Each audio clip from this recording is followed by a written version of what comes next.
Hola, ¿qué tal amigos y amigas de Accesible? El día de hoy tenemos un programa muy especial ya que estamos aquí en Aguatepec, en la casa de Moisés Hernández Granados. Pero antes de empezar y contarles esta historia, quiero decirles que nos sigan en nuestras redes sociales, Radial 3.14, Morelos TV y Universal Sónica. ¿Cómo estás, Moy? Muy bien, muchas gracias. Es un gusto que nos hayas abierto las puertas de tu casa. Muchas gracias, bienvenidos.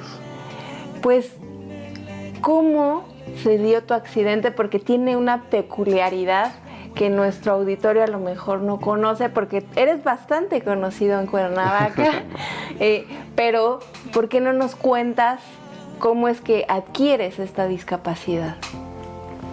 La curvatura que todos tenemos en el cuello, yo no la tenía tan pronunciada y tenía una cervical, pues un poco deforme, más delgada de lo que debería de ser.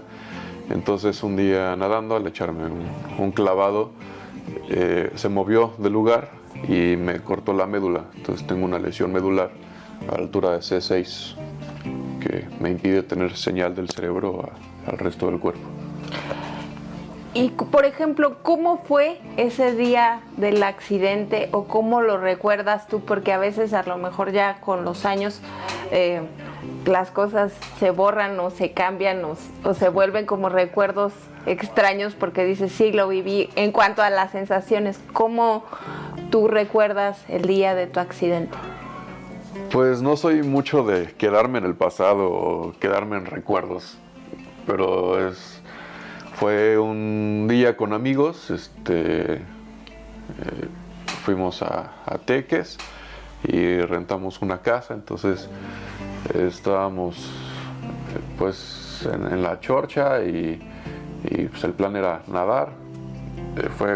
Fue muy repentino, me eché el clavado a la alberca y pues, me dicen médicos que coincidieron muchas cosas entre el largo de mi cuello, cansancio que ya tenía, incluso temperatura del agua, el ángulo en el que entré, varias cosas. Entonces en cuanto toqué el agua me desmayé y cuando desperté pues estaba en el fondo de la alberca, boca arriba, y ya no podía mover nada del cuerpo. Afortunadamente mis amigos estaban ahí, como que se preocuparon por qué Moy no sale de la alberca y me sacaron rápido ahí. En ese momento no podía mover más que el cuello y ya de ahí a un hospital en el Estado de México. Me operaron, tengo 4 tornillos y una placa de titanio para separar las cervicales y ya de ahí 2 meses en el hospital y luego aquí en casa. ¿Y cómo fue la reacción de tu familia, de tus papás? Porque tienen que saber, querido público, que Moisés era un chico muy deportista antes del accidente. Entonces yo creo que como toda esa dinámica del chico deportista que está sano y de pronto pasa esto, ¿cómo reaccionó tu familia? Pues fueron los que...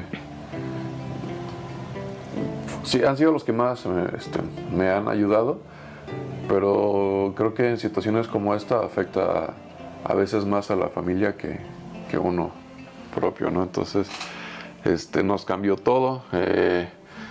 Aquí en mi casa, tu casa, adaptarla porque es una casa que está de bajada en barranca, entonces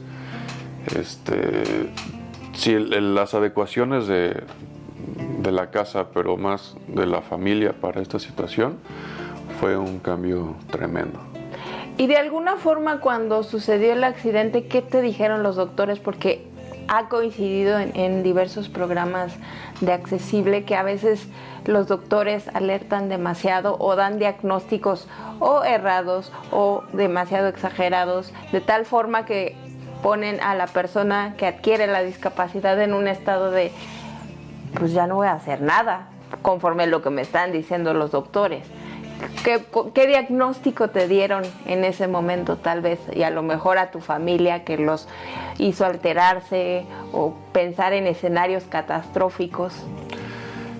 Ha habido de todo, pero sí, cuando estaba en el hospital, sí, le pintaban a mi familia un un escenario muy catastrófico, ¿no? De que ya no me iba a poder sentar o solo iba a mover un poco los brazos, hombros. Otros médicos que me han visto, me acuerdo mucho de uno que me topé con él, que también es alto, de cuello largo, y me dice, sí, lesión medular, ¿verdad? Sin conocerme nada. Sí, lesión medular, sí, tienes el cuello alto y esto es muy común, cosa que yo no sabía, por ejemplo. Entonces, algunos como muy amigables, otros muy negativos, sin saber realmente cómo iba a estar la cosa. Entonces, sí ha habido de todo. Y de alguna forma me comentabas antes que tuviste este accidente y que te habían dicho que te ibas a rehabilitar o que ibas a tener como otro escenario y de pronto te da una trombosis. Sí, el plan del hospital era de un mes nada más, después de la operación. De ahí, también por cuestiones del seguro, iba a centro de rehabilitación en la Ciudad de México. Pero sí, al llegar me dio una trombosis en la pierna, entonces me regresaron y pasé un mes más en ese hospital. Y de alguna forma esta parte a lo mejor que no vemos mucho porque no conocemos a lo mejor a más personas que tienen que pasar más tiempo en el hospital. ¿Tú cómo viviste transitar por el hospital? De que a lo mejor estás en las cuatro paredes, de que empiezas a escuchar ciertos sonidos como muy en tu cotidiano.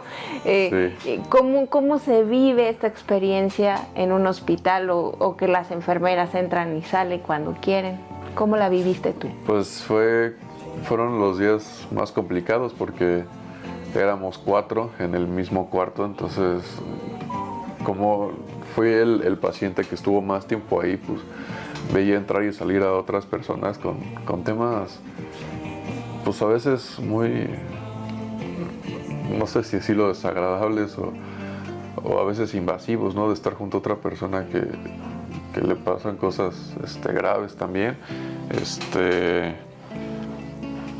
Pues alguien que, por ejemplo, que no lo pudieron operar por sobrepeso y murió. Entonces, son cosas impactantes que aparte del proceso propio, estás inmerso en las situaciones de otros pacientes que te vas enterando y los vas conociendo, pero sí a veces es hasta deprimente.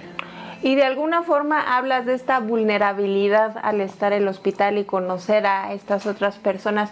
¿Tú cómo manejaste tus propias emociones? Porque supongo que tú eres el juez más duro de... Pues yo estaba así, porque tienes un comparativo. Siempre hacemos esta diferencia de que quien tiene la discapacidad de nacimiento no tiene comparativos y por eso a veces no tiene de dónde agarrarse a comparar y a veces sufre menos. La discriminación, ya hablaremos de eso en otro momento, pero en tu caso, ¿cómo fue esta parte emocional de poder controlarla tú? De decir, pues probablemente no vuelva a caminar, probablemente con todo esto que te dijeron los doctores, ¿cómo lo manejaste tú? Creo que en mi caso fue hacia afuera, hacia el entorno, mis amigos, mi familia. Algo que me salvó, además de mi familia que estaba ahí siempre y bueno, familia que tengo en Colima que me fueron a visitar y amigos también. Fue al revés, porque mis amigos decían, ¿cómo tú que juegas básquetbol, que estás en la música tocando batería, en el jazz, ¿por qué te pasó a ti? Y yo digo, ¿por qué no? Vamos a cambiar la vida, vamos a hacer lo mismo, pero de formas diferentes, ¿no? Entonces, fue muy bueno ahí la interacción con los amigos que me visitaban.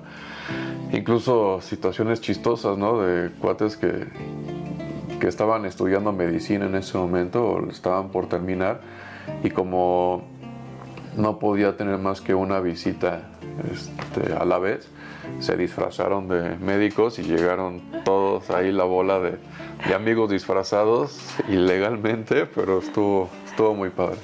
Esa parte que tú dices que yo creo que es bien interesante de decir, bueno, todo mundo estamos propensos a tener una discapacidad o que la discapacidad que tenemos se agudice.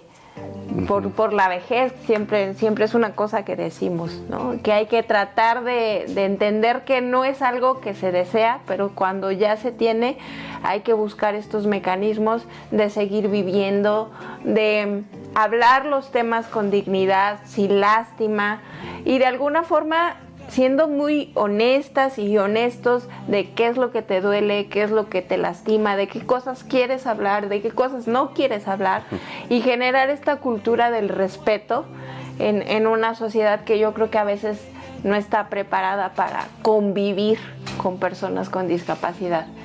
En este sentido, ¿cómo cambió tu relación amistosa? A lo mejor con algunos, porque si bien es cierto te decían, ¿por qué a ti te pasó?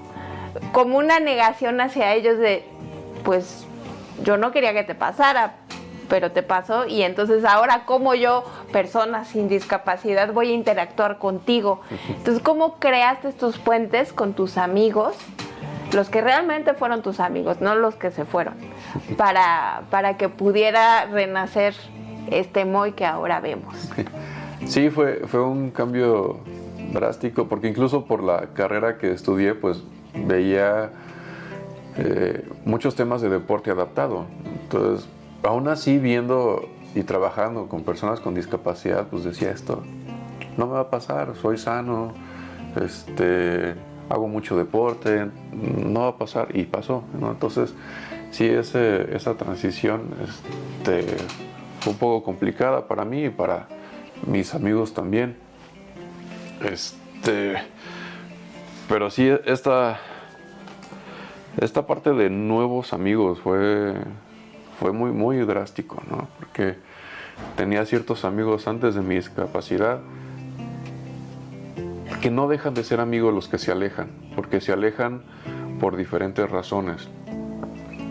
Tengo muchos amigos que me fueron a visitar al hospital, y yo sé que les pegó tan fuerte verme así, porque digo, ahorita me veo bien sano y en la silla. En el hospital yo sé que fue muy impactante para algunas personas, y no han tenido, y también yo, no hemos tenido esa iniciativa de recontactarnos,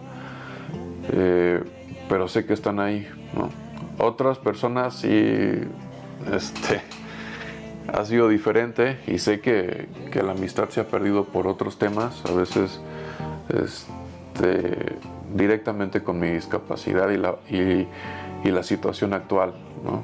Pero entonces hay de todo, ¿no? Amigos que sí, hasta me da gusto que tengamos ahorita cierta distancia, pero está el otro lado, estos amigos que sé que vamos a regresar a contactarnos. No es nada más ellos que se alejen, es que yo también los voy a contactar en algún momento.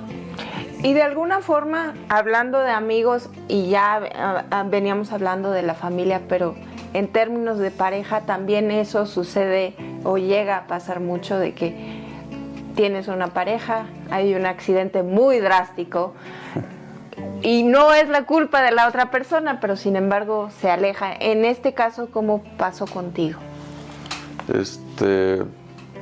Sí, creo que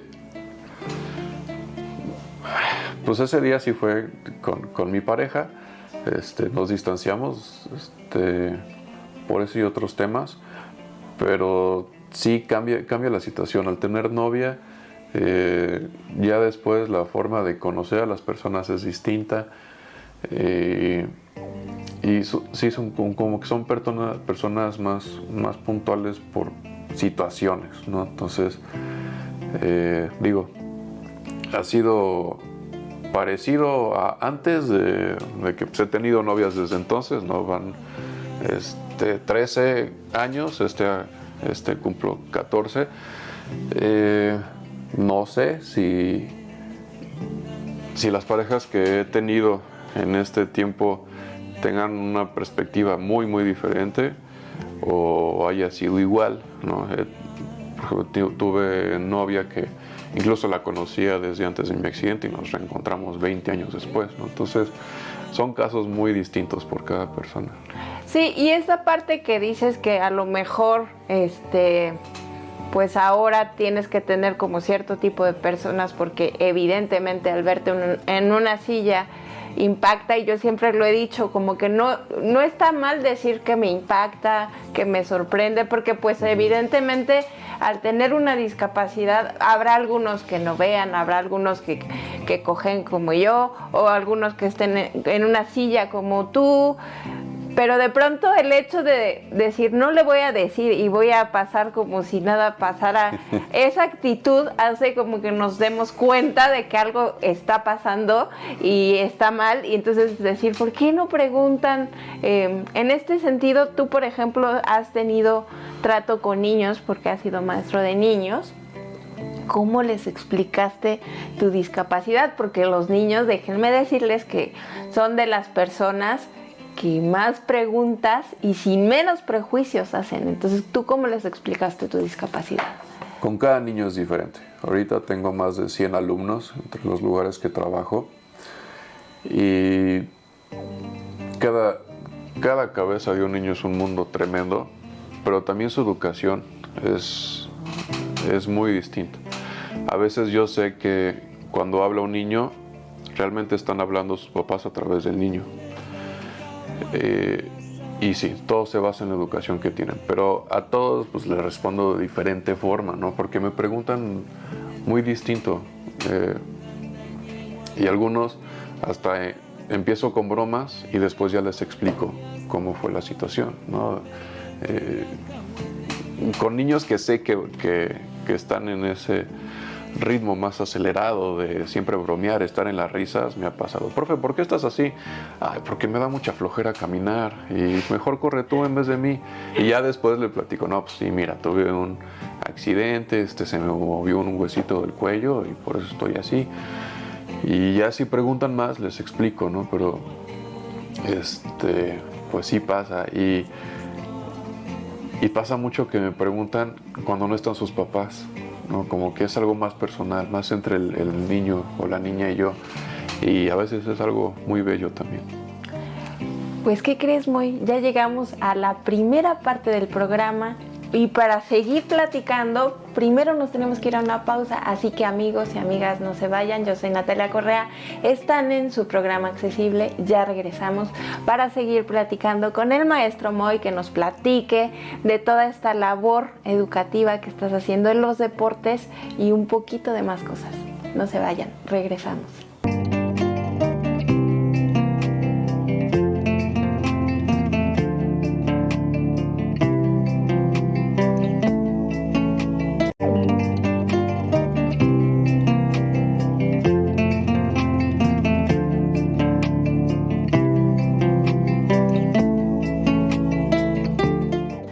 Hola, ¿qué tal amigos y amigas de Accesible? Ya estamos de vuelta, estamos conversando aquí con Moisés Hernández, mejor conocido como el Maestro Moy. Y antes de continuar, quisiera recordarles que nos sigan en nuestras redes sociales, Morelos TV, Universal Sónica y Radial 3.14. Su opinión es muy importante, y si algún tema les interesa, recuerden dejárnoslo en los comentarios para que nosotros podamos ponernos en contacto con ustedes, y así este programa adquiera un sentido para todas las personas con discapacidad. Moy, pues seguimos con la charla, que está bastante interesante. Gracias. Pero antes de llegar al deporte y a todo lo que has hecho en el deporte como maestro, que me parece muy importante, quisiera que me dijeras a lo mejor estos cambios físicos que no percibimos las personas que no estamos viviendo contigo día a día, que se dan porque también tienes escoliosis, porque estás en una silla de ruedas. ¿Cómo es este cambio físico que se da al momento de estar en la silla? Porque también no estuviste en la silla de ruedas, luego como que hubo un proceso. ¿Cómo se adaptó tu cuerpo? ¿Qué cosas te suceden a ti? Sí, cambia mucho. Un tema para mí fuerte es la temperatura y la presión. Al salir del hospital tardé alrededor de un mes para poder estar en silla de ruedas. Estaba unos segundos, no aguantaba y me regresaba a la cama. Entonces fue un proceso de estar en la silla. A veces me desmayaba. Entonces de subirme, ver cuánto aguantaba y regresar, hasta ir aumentando el tiempo que podía estar en la silla de ruedas. Por falta de contracción en las piernas y también un poco por mi altura, no regresa bien la sangre, entonces suelo tener presión baja, el calor me afecta mucho porque me la baja más y no tengo sensibilidad alrededor del 80% de mi piel, entonces al principio no sentía frío o calor, ahorita sí siento mucho el calor y como está centrado nada más en la parte de arriba del pecho para arriba, es una sensación como muy concentrada de temperatura, entonces sí me afecta mucho y es una combinación de temperatura alta, presión y azúcar baja, entonces todo el tiempo estoy como sentirme al borde del desmayo cuando hace calor. ¿Es como si tuvieras un carbón caliente en el pecho, como esa sensación? ¿O cuando pisas arena caliente? Sí, pero en la cara, que es en donde más se siente. Pero sí, justo así. Incluso, bueno, he platicado con personas, con señoras que me hablan de la menopausia y como me lo describen, la sensación de la cara, me siento identificado a veces, ¿no? Entonces creo que va por ahí. Y de alguna manera, ¿qué haces para mitigar estos efectos que sabemos que vienen con la discapacidad y que son a lo mejor en lo cotidiano que pues, te tienes que adaptar de alguna u otra manera? Pero ¿tú qué haces? Me decías que utilizas un spray. Sí, llevo todo el tiempo atomizador en una mochila que le pongo aquí a la silla y una toalla en emergencias, que es casi diario. Mojo la toalla, me mojo la cara, me la pongo en el cuello y con atomizador. Y pues sí tengo que estar tomando agua todo el tiempo y eso a veces ayuda, pero en muchas ocasiones, por esto de la circulación, tengo que bajarme de la silla.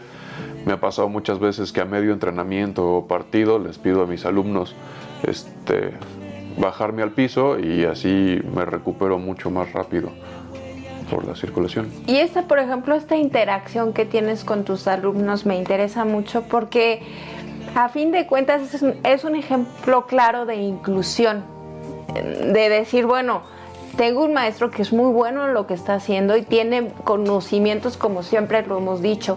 Las personas con discapacidad merecen tener un trato digno, merecen tener oportunidades laborales de acuerdo a lo que saben, a lo que han estudiado. No porque estén en una silla de ruedas les vamos a dar solo un trabajo en cafetería, ¿no? Como que eso ya está muy viciado y yo me parece que tu ejemplo es muy bueno por eso, porque les dices a los alumnos, hagan esto por mí, ayúdenme. Yo misma en el trabajo les he pedido, cuando los espacios son inaccesibles, pues casi vas a hacer mi lazarillo, de broma, jugando, porque obviamente no puedo estar en un espacio libremente, pero se genera esta complicidad y de alguna forma se vuelve como una familia, una extensión de tu familia.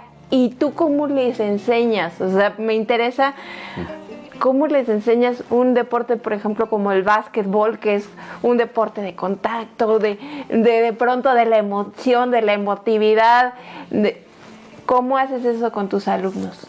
Sí, bueno, también entrenar básquet ha sido un cambio tremendo porque cuando estaba parado, pues todos los ejemplos los hacía. Y cuando tenía que haber contacto, pues yo me ponía con los jugadores para enseñarles cómo.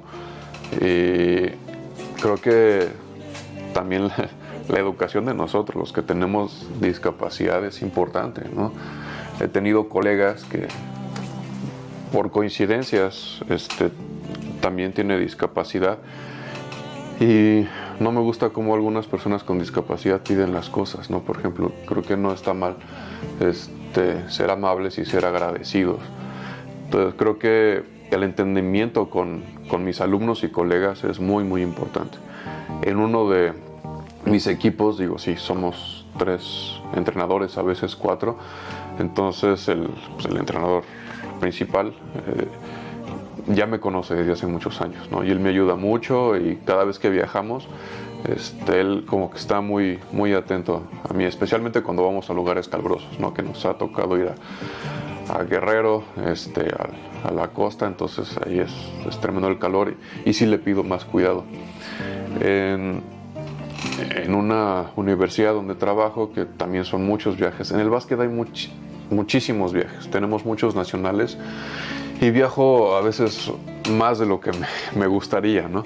Entonces en esta universidad, que llevo 15 años ahí, el entendimiento con mis alumnos y alumnas es distinto porque voy solo con ellos o con ellas, pero me ha tocado tener alumnos muy humanos, muy buena onda, que hasta incluso hago muchas bromas con ellos y con ellas. Ellos hasta se han subido a mi silla y quieren hacer ahí cosas y los veo caerse y nos divertimos. Pero sí, cada vez que viajo con ellos o con ellas es la individualidad del equipo, de que nosotros nos tenemos que mover a donde queramos, solos. Y me gusta mucho porque ellos tienen una muy buena actitud de ayuda sin ser lastimeros, ¿no? Entonces, nos hemos aventado unas aventuras tremendas en ciudades que no conocemos, incluso cruzar puentes peatonales o cosas así. Y pues sí, estoy muy agradecido con ellos y con ellas. Ahora estoy más especializado en básquet femenil, pero ellas igual son niñas muy fuertes, muy dispuestas y me molesta mucho que a veces que dicen no, por ser mujeres no pueden hacer las mismas cosas o no son tan fuertes. Y es un error tremendo, ¿no? Yo a veces tengo más confianza con alumnas que conozco y que lo saben hacer, que con hombres que según ellos son fuertes, pero no tienen la práctica, ¿no? Entonces, me ha tocado entrar a canchas que tienen escaleras o que hay un borde muy grande de una barda, cuestiones así, bueno, bardas pequeñas, y ellas sin problema me ayudan a pasar, ¿no? Incluso en situaciones que 4 niñas me levantan con todo y silla rapidísimo y me siento muy seguro con ellas. Y de pronto esta parte que trasladamos un poco ya de tus alumnas, a lo mejor, ¿tú qué crees que hace falta en la sociedad para que no haya discriminación? Porque hay que decirlo, yo no sé si en tu caso se dio, pero en muchos casos que yo he visto aquí en el programa y lo hemos dicho, que de pronto parece que la persona con discapacidad perdiera facultades, entonces la universidad le tiene miedo a hacer accesos. En este caso, yo lo digo porque fue abiertamente en mi caso en Radio UAM, no tenían accesos cuando yo estudié y yo fui y exigí los accesos y después se hicieron. Un poco en este sentido, la sociedad, ¿qué crees que tenga que hacer? Como ya decías, hablar entre nosotros, entre personas con discapacidad, pero además, ¿cómo le quitamos ese prejuicio a la sociedad para que entienda que una persona con discapacidad puede seguir desempeñando labores y que no por eso pues nos van a correr, nos van a disminuir el trabajo? Simplemente, como también lo he dicho, tenemos tiempos distintos de hacer las cosas. Hay que aprender conjuntamente a que a lo mejor no eres el más productivo, pero haces lo mismo aunque te tardes más y a lo mejor hasta con más cuidado. No sé si te ha pasado a ti. ¿Cómo crees que podemos hacer que realmente la sociedad no le espante la discapacidad y no cometa estos errores absurdos, a lo mejor pues de despedir a alguien que ha pasado mucho o de decirle no, te relegamos a un área donde no tengas que hacer esfuerzo? O a lo mejor que nada más te sientan en un lugar como si fueras una planta decorativa y se acabó. En ese caso, ¿cómo crees que pudiésemos hacerlo? Pues ahí, no por coraje, pero sí por impulso de hacer esto que dices, de que a veces tienen la perspectiva de que las personas con discapacidad hacemos menos. Para mí fue un impulso para, a veces suena mal, pero hasta compararme con otros entrenadores y yo estar seguro de que estoy haciendo más. eso sí ya va con cuestiones más personales, más de tema de esta discapacidad, ¿no? Para que no nos vean de cierta forma. Porque a veces tienen ideas antes de la acción. Cuando tuve mi accidente, sí, en un lugar me dijeron, perdón, pero te vas porque un contador dice que no cree que una persona en silla de ruedas pueda ser entrenador de básquet, ¿no? Y sucede mucho. Entonces, no sé si podamos hablar de educar a la gente, porque de aquí a que educamos a uno por uno, nunca acabamos. Entonces, en espacios como este ayuda mucho, pero pues hay que educar a las personas que tienen poder primero, a las personas directivas de todo lugar. Y desde arriba hacer una educación, por ejemplo en mi caso, de universidades, desde rectorías, empezar ahí para entonces educar a los alumnos. Pero en esas edades, ahorita que estoy en universidades, ¿no? Es imposible a veces en algunos temas cambiarle las perspectivas a chavos que ya son mayores de edad y que llevan más de 18, 20 años con una educación, pues no quiero decir mala, pero que no contempla temas de discapacidad. Y de la diversidad tampoco, hablemos. Exacto. Porque no solamente estamos hablando de la discapacidad, sino esta parte de poder razonar que hay seres diferentes y que están conviviendo en un entorno igual.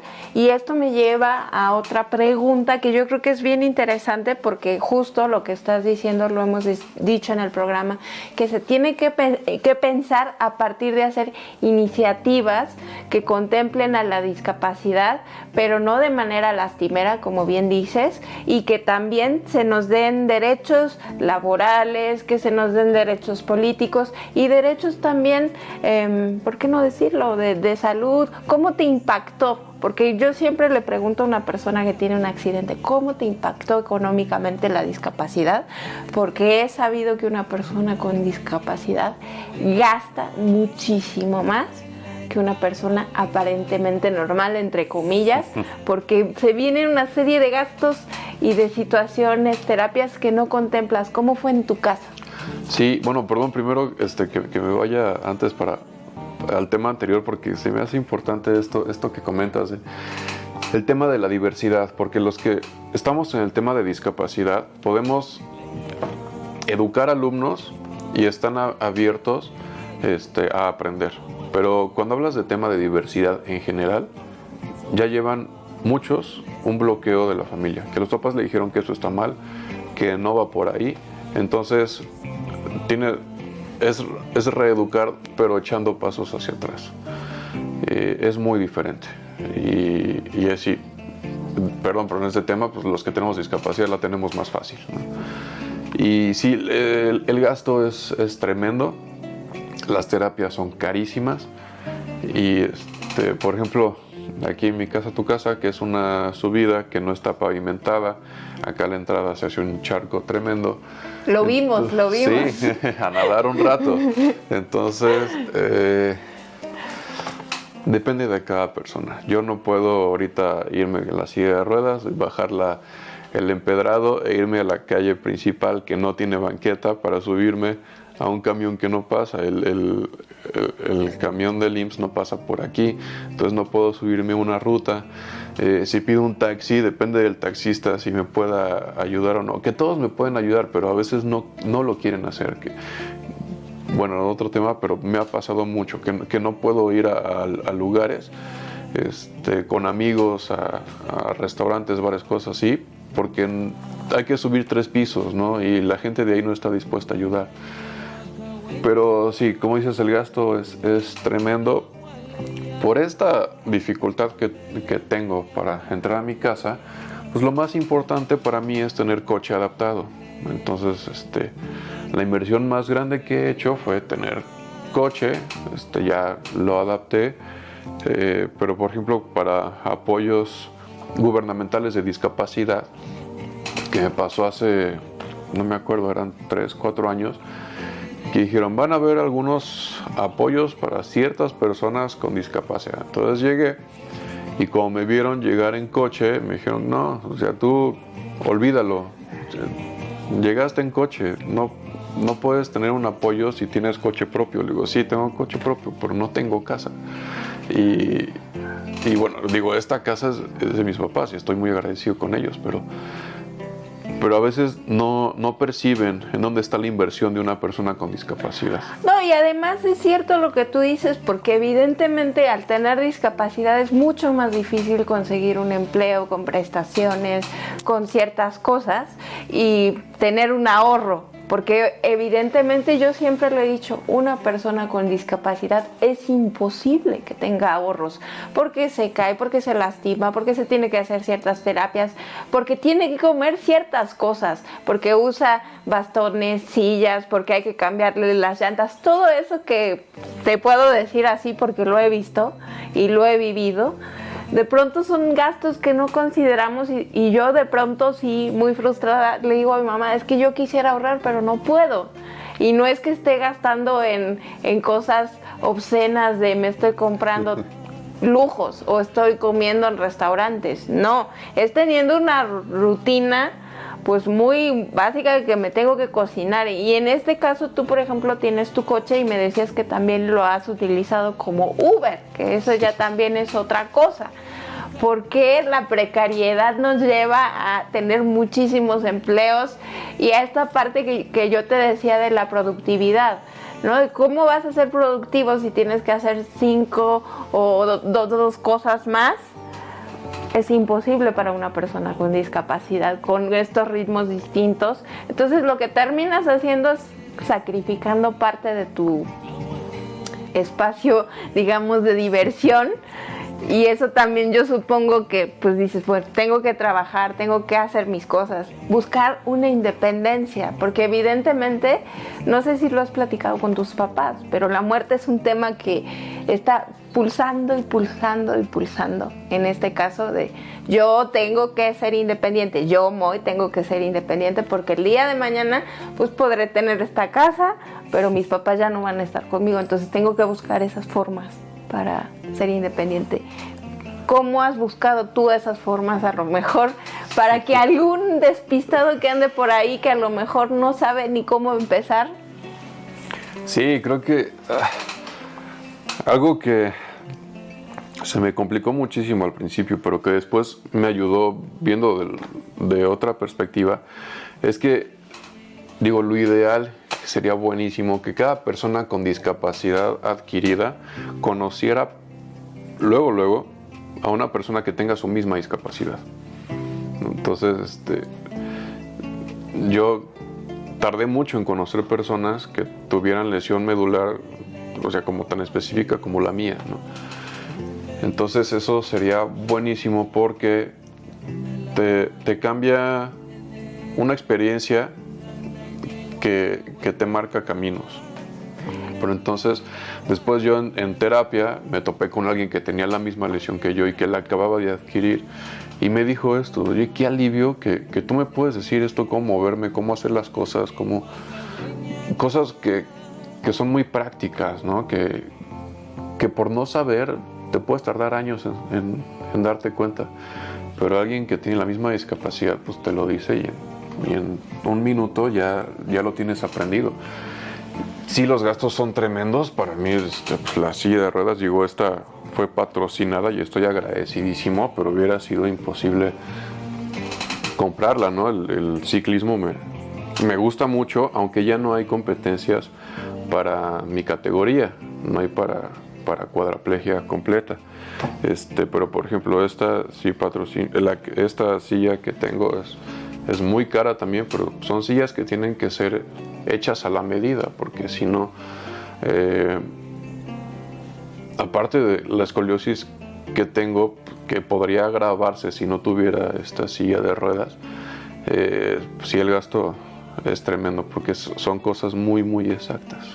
Y de alguna forma me dices que esta parte que yo siempre lo llamo como el espejo que encuentras en la discapacidad, eso te permite como sentirte aliviado o aliviada, porque es como de, hay alguien como yo, porque cuando tienes una discapacidad parece que lo estás viviendo de manera muy individual y la emoción se concentra de tal forma que si encuentras a alguien que es muy parecido a ti, en este sentido, te permite seguir, tener menos frustraciones y decir cómo lo haríamos juntos y hacer esta cuestión de colectividad, que yo creo que es bien interesante cuando hablamos de discapacidades, colectivizar el dolor, colectivizar todas estas experiencias. ¿Por qué no nos das tus contactos por si alguien está viendo y tiene la misma lesión que tú, para que se ponga en contacto contigo? Porque Accesible es eso, este espacio para conjuntar. Nosotros nos llamamos los Chuequitos Team, porque justamente lo vemos con mucho sarcasmo y mucho humor, pero lo que buscamos es eso. Si tú tienes discapacidad y a lo mejor quieres hablar con alguien que tiene una discapacidad muy parecida, adelante, este es tu espacio. ¿Por qué no nos das tus redes? ¿Eres mucho de redes? No, me gustan, pero pues contesto tal vez semanas después, pero sí, pues bienvenidos los mensajes en Facebook, Moy Hernández Granados. Ya se me olvidó el Instagram, no, sí, Moy HG11. Porque sí, creo que, pues bienvenida a las preguntas, creo que nos podemos ayudar mucho. Estuve unos años practicando en un equipo de paraatletismo y esa unión que se puede armar de un equipo, me acuerdo mucho de un viaje que tuvimos todo el equipo. Yo estaba apenas empezando a estar en silla de ruedas, en una silla de ruedas muy, muy incómoda, muy pesada y que pues no aguantaba mucho tiempo rodando, ¿no? Entonces, por ejemplo, yo no sabía que ellos tenían una forma de hacer una formación de sillas de ruedas para ayudar a los que nos cansábamos más, ¿no? Entonces nos movíamos en deportivos muy grandes, en grupos de 5 o 6 personas en silla de ruedas, pero sí, pues un equipo enorme en el que todos se apoyaban y pues fue bellísimo vivir eso.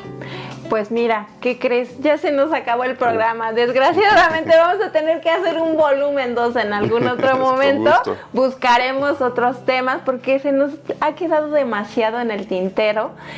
Pero yo quiero que me digas una última cosa antes de despedirnos. ¿Qué te gustaría decirle a lo mejor a tus amigos, a tu familia que no les hayas dicho? O justamente esta parte de que de pronto te dicen, es que eres un guerrero. Como esa parte, a lo mejor que está mal entendida. ¿Cómo te gustaría que te denominaran o qué te gustaría decirles a las personas que son tus cercanos? Adelante. No, los que son muy cercanos pues ya lo saben, que sepan que siempre puede haber confianza. Con los amigos más cercanos hago bromas muy pesadas, de humor negro tremendo, y también lo hacen conmigo y es la mejor diversión. Entonces, pues familia igual, pues, a la familia agradecer. Sí. Pues muchas gracias, Moy, por abrirnos las puertas de tu casa. Esto fue Accesible. Yo soy Natalia Correa. Los voy a dejar con una cápsula de cine. No se olviden de seguirnos en nuestras redes sociales. Una vez más, se las repito, por si se han olvidado, Radial 3.14, Morelos TV y Universal Sónica. Yo soy Natalia Correa y esto fue Accesible. Hasta la próxima.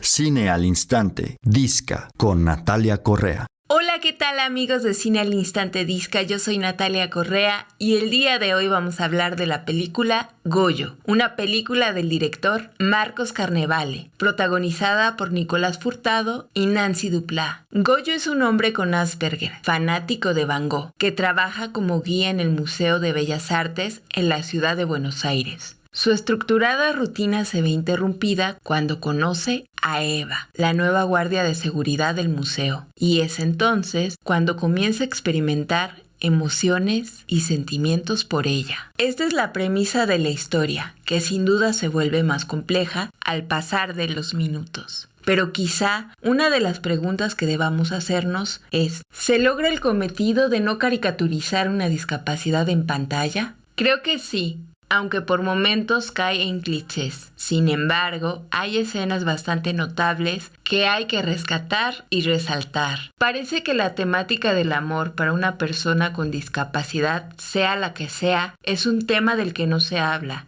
Y el hecho de que esta comedia romántica se centre en un personaje poco común como Goyo es un punto a favor. Además, esta obsesión por Van Gogh no es gratuita, ya que el mismo pintor tenía un trastorno bipolar. Otro punto a favor que también pudiera jugar en su contra es su sencillez. Recordemos que estamos en el territorio de las comedias románticas. Lo que ayuda son las actuaciones, tanto de ambos protagonistas, en donde se ve una química inminente y un trabajo previo, además de una actuación especial de una actriz de renombre como Cecilia Roth. Con ella encarnando a la madre ausente de Goyo, adquiere mucha complejidad, porque los lazos familiares, de alguna manera, están rotos y buscan recomponerse a lo largo de toda la película. La hermana funciona como ese factor de desequilibrio y de alguna manera representa a esa sociedad barrera que se fija más en la discapacidad que en la persona. El sentido del humor es clave para entender que con cualquier discapacidad se pueden tener momentos de carcajada, pero también momentos de crisis y ansiedad.